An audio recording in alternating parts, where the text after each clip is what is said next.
Tentu sekali lagi semangat kita untuk Saya nggak menempatkan usah pakai seleksi P3K ini semestinya semangatnya adalah sejak dari awal, Mas.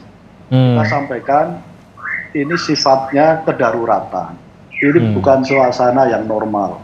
Ini sifatnya afirmasi. Karena itu kenapa digunakan skema P3K? Skema P3K ini kan sebenarnya memberi peluang kepada guru-guru kita yang sudah umur 35 tahun ke atas dan sudah mengabdi lama. Nah, saya tidak setuju dengan kebijakan Kemendikbud karena seleksi 1 juta P3K ini ditempatkan pada seolah-olah suasana normal. Padahal ini suasana kedaruratan di saat sudah puluhan tahun tidak pernah ada rekrutmen ASN untuk guru. Sudah puluhan tahun. Yang kedua, kebutuhan untuk penempatan guru dan rekrutmen guru juga sudah lama. Skema P3K ini adalah skema kompromi ketika seluruh guru menolak karena opsinya waktu itu hanya PNS. Lalu diterima apa adanya P3K ini dengan harapan ada afirmasi untuk para guru senior yang sudah mengabdi lama dan menjadi guru sebagai panggilan hidup, bukan hal yang lain gitu. Nah, saya merasa semestinya ada masa transisi di dalam kebijakan terkait dengan seleksi P3K ini. Kita apresiasi rekrutmen 1 juta guru. Kita apresiasi ini sebagai bagian dari langkah terobosan. Tapi saat yang sama belum mencerminkan suasana kedaruratan dalam rekrutmen para guru kita yang sudah berpuluh-puluh tahun. Nah, karena itu kami mengajukan tambah afirmasinya.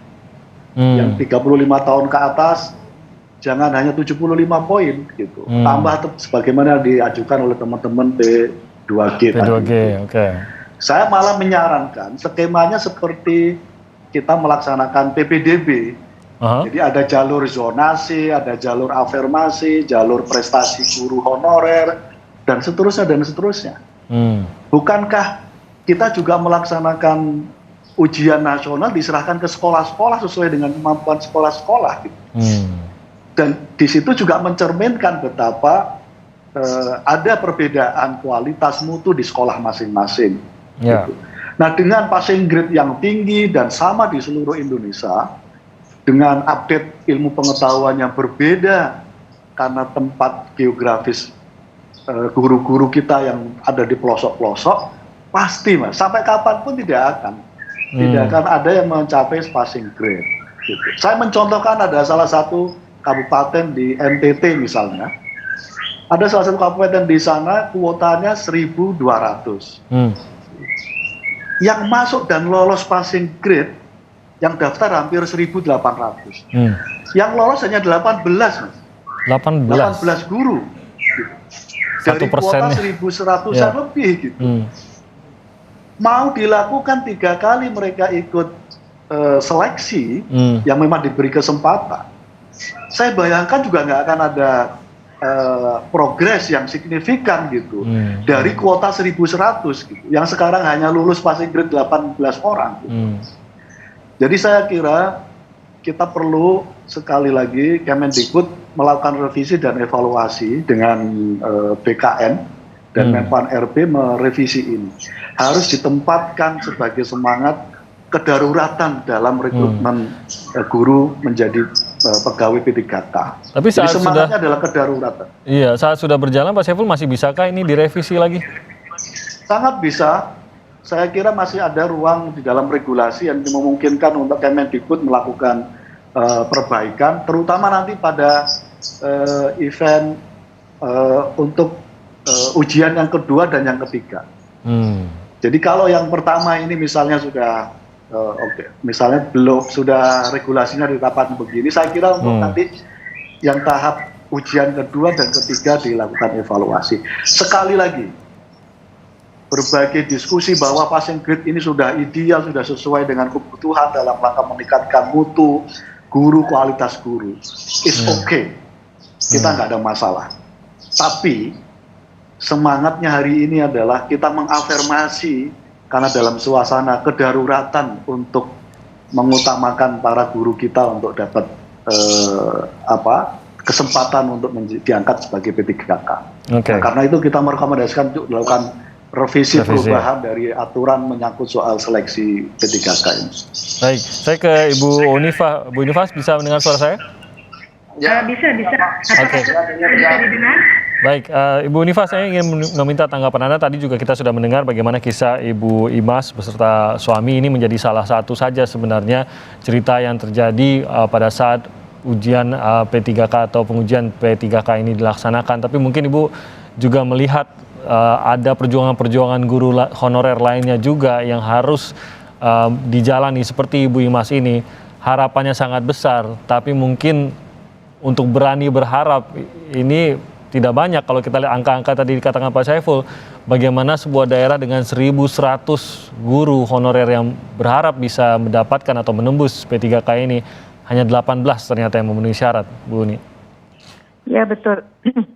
Pertama, simpati dan hormat saya buat Ibu Imas dan seluruh sekitar lebih dari 1 juta guru honorer di luar sana. Jadi ini perjuangan panjang. Jadi kalau tadi Pak Saiful Huda ini salah satu ketua Komisi 10 yang sangat akomodatif dan enak diajak ke diskusi, ya saya mau apresiasi. Itu benar. Di dalam pengaduan kami 19.627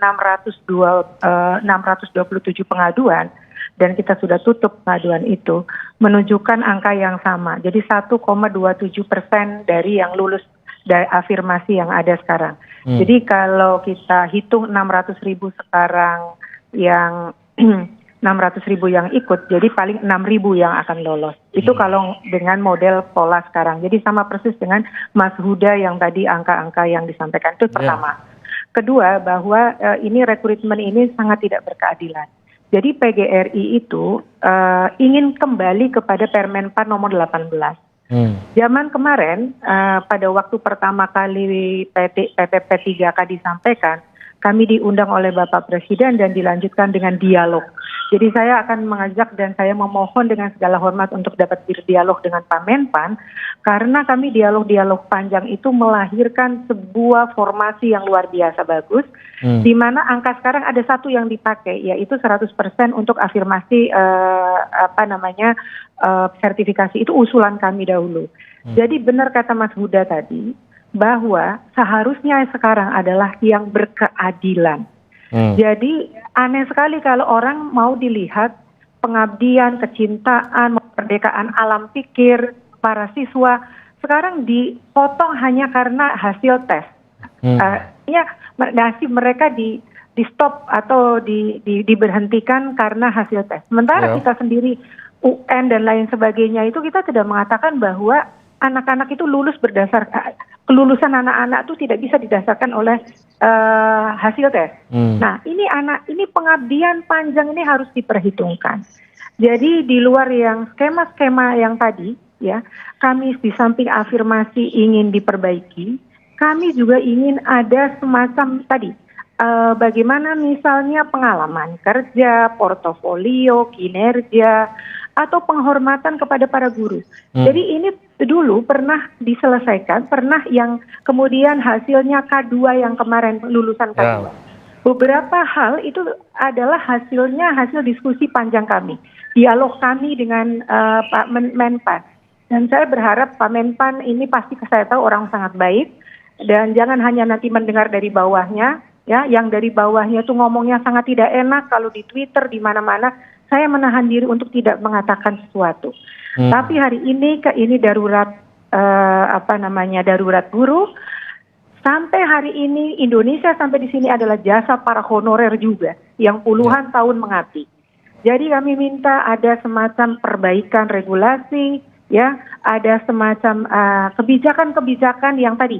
Kalau Mas Huda mengatakan ada jalur ini, jalur itu kita sangat setuju.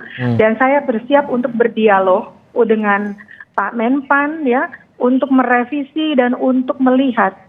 Cobalah lihat guru itu yang kinerjanya yang dilihat, dedikasinya yang dilihat, ya. Saya melihat itu tes, Mas, Tesnya itu misalnya matematika, 120 menit 100 soal. Tesnya itu sama seperti tes untuk Olimpiade. Olimpiade matematika. Olimpiade matematika. Jadi saya bilang jangan terlalu banyak gimmick, jangan terlalu banyak basa-basi. Ini selalu dikatakan bahwa bagaimana anak didik kita bisa maju kalau gurunya pintar. Saya balik bertanya, seberapa besar penghargaan kepada guru untuk membuat Indonesia seperti ini? Ya, jadi harus ada rasa empati yang dalam atas perjuangan mereka memerdekakan alam pikir. Di dalam masa pandemi ini, kan selalu dikatakan bahwa harus anak-anak masuk sekolah. Siapa yang di sana? Kalau bukan guru honorer. Siapa kalau bukan guru honorer yang menenangkan anak-anak, yang membesarkan jiwa mereka, yang mengajak mereka belajar, bukan kemudian memecahkan soal-soal Olimpiade. Enggak.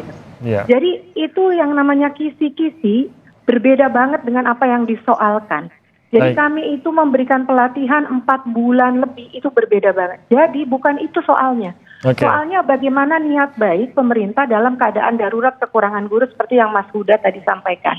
Jadi saya mendukung apa yang dikatakan Mas Huda dan mari kita sama-sama berdialog menyelesaikan persoalan ini, Mas. Corong Edukasi, Pusat Informasi Pendidikan terupdate.